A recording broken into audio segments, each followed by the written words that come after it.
Bonsoir à toutes et à tous. Notre invité ce soir est un homme dont le nom et l'histoire incarnent le lien indéfectible entre l'art et la mémoire arménienne.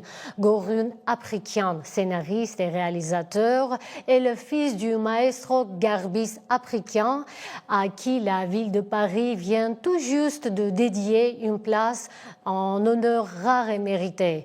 Issu d'une famille d'artistes aux origines multiples, de l'Arménie occidentale à l'Égypte, il a toujours placé la transmission au cœur de son œuvre. Aujourd'hui, il nous présente son projet le plus personnel.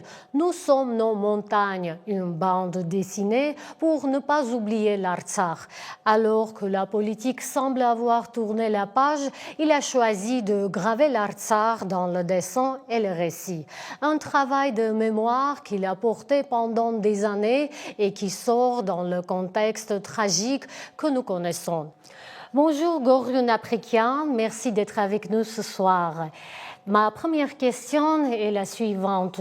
Qu'est-ce qui vous a motivé à consacrer une bande dessinée à l'histoire du Haut-Karabakh? En fait, le projet est antérieur à l'histoire du génocide des Arméniens. Je suis allé en 2017 en Artsakh dans l'objectif de faire une bande dessinée sur ce sujet-là pour informer le public de la situation là-bas. Et ce projet a eu beaucoup de difficultés, parce que le dessinateur n'a pas suivi, il est tombé malade, ensuite il a eu un projet. Enfin bon, il y a eu beaucoup de difficultés de projet, l'éditeur a été abandonné, enfin, et finalement ce projet n'arrivait pas à conclure, mais je ne l'ai jamais abandonné. Mais ça me donnait d'autant plus de rage que la situation de l'Artsakh était de pire en pire et devenait de plus en plus tragique, et que je n'avais pas fait la petite chose que j'étais censé faire pour l'Artsakh. Mais j'ai pas abandonné l'idée, et je l'ai fait maintenant, mais peut-être trop tard, mais je l'ai fait dès que j'ai pu. Alors, effectivement, l'album sur le génocide m'a été commandé par l'éditeur. C'est pas moi qui ai eu l'idée, c'est l'éditeur qui a commandé cet album.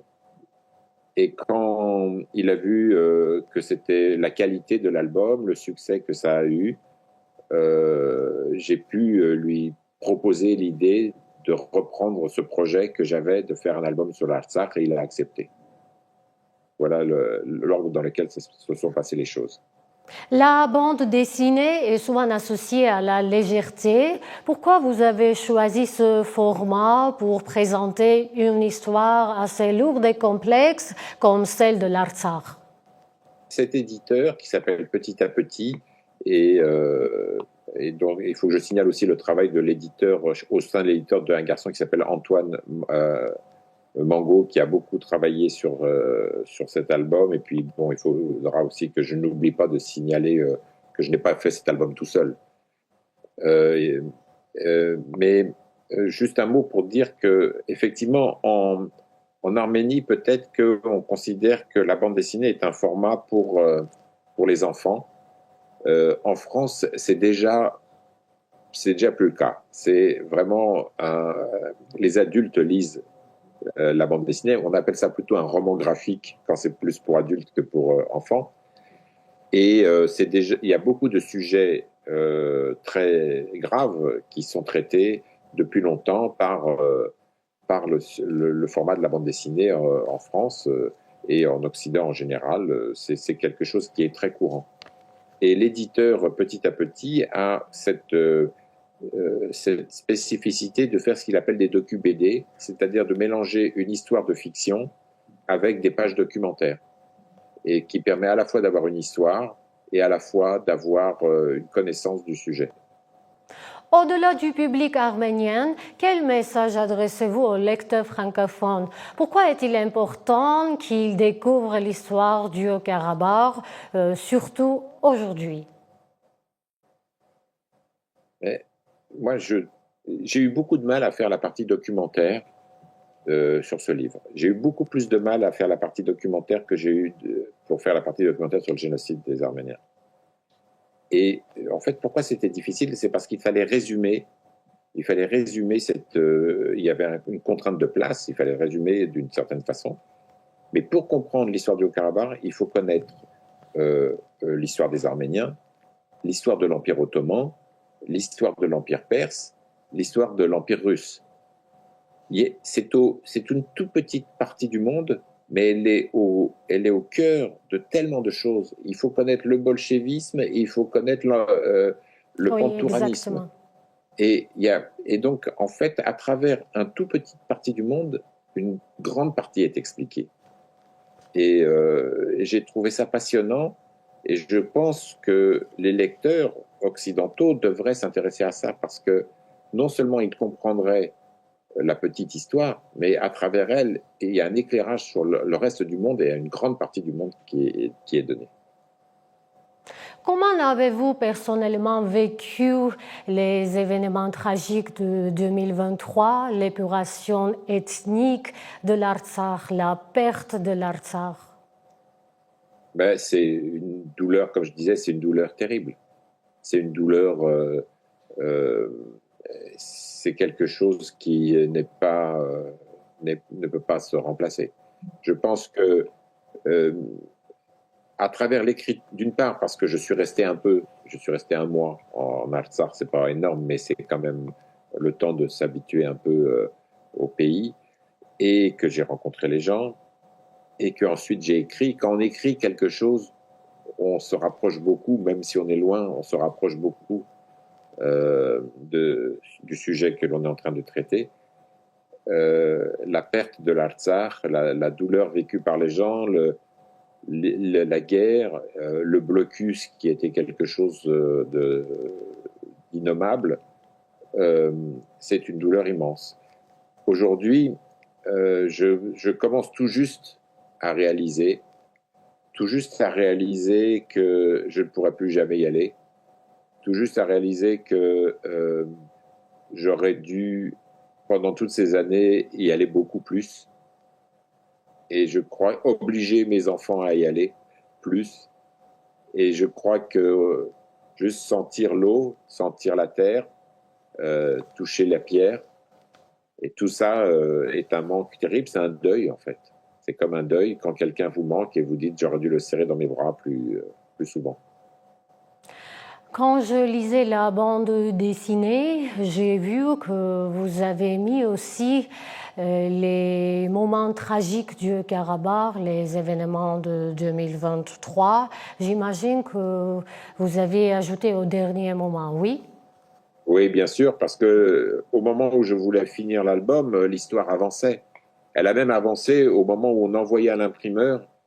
Il y a même eu Trump qui a fait cette déclaration. Et du coup, on a quand même réussi à rattraper l'album qui était chez l'imprimeur pour mettre cette information de la route Trump dans l'album, qui sonnait un peu comme le fait qu'il n'y ait aucune mention de l'Artsakh dans cette déclaration sonnait un peu comme la clôture de la question, en tout cas une clôture provisoire de la question. Monsieur Aprikian, en tant qu'artiste, pensez-vous que la culture peut jouer un rôle important dans la préservation de la mémoire, de l'identité? Oui, mais de toute façon, l'identité, c'est quoi? C'est la culture. Oui, bien sûr. Donc la culture, c'est capital pour ça, mais en même temps, ça doit être vivant.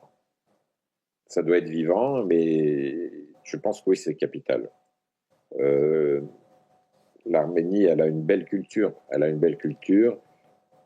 Et en même temps, elle est partagée, elle est déchirée entre beaucoup d'autres cultures très fortes. Parce que quand on est un jeune Arménien des États-Unis, ou un jeune Arménien d'Arménie, un jeune Arménien de Moscou, on a d'autres cultures très très fortes qui sont, enfin, en France, on a d'autres cultures très fortes qui sont en compétition avec cette culture arménienne. Comment avez-vous travaillé pour trouver le bon équilibre entre la vérité des faits et la charge émotionnelle nécessaire pour toucher le lecteur? Oui, alors la vérité historique, il faut faire toujours attention à ne pas faire d'erreur quand on est dans ce genre de sujet. Alors peut-être qu'on en a fait, peut-être qu'on a... Mais même la dessinatrice Maria Riccio, qui est une fille qui vit en Italie, c'est une Italienne qui vit à Naples, elle-même était très attentive à ne pas faire d'erreur, pas simplement dans le texte, mais aussi dans le dessin. Oui. Et ça, c'est un travail, peut-être qu'on en a fait, mais j'espère on en a fait le moins possible. Et donc, il faut rester le plus réaliste possible dans l'histoire. Et à vrai dire, l'histoire que j'ai racontée est une histoire euh, pas, presque pas inventée, à part la panthère. La panthère, c'est mon ajout. Mais les autres éléments sont des histoires qu'on m'a racontées, qui sont peut-être vraies, qui sont peut-être fausses, mais en tout cas, on me les a racontées comme étant vraies. Certaines, je les ai vécues, et d'autres, on me les a racontées.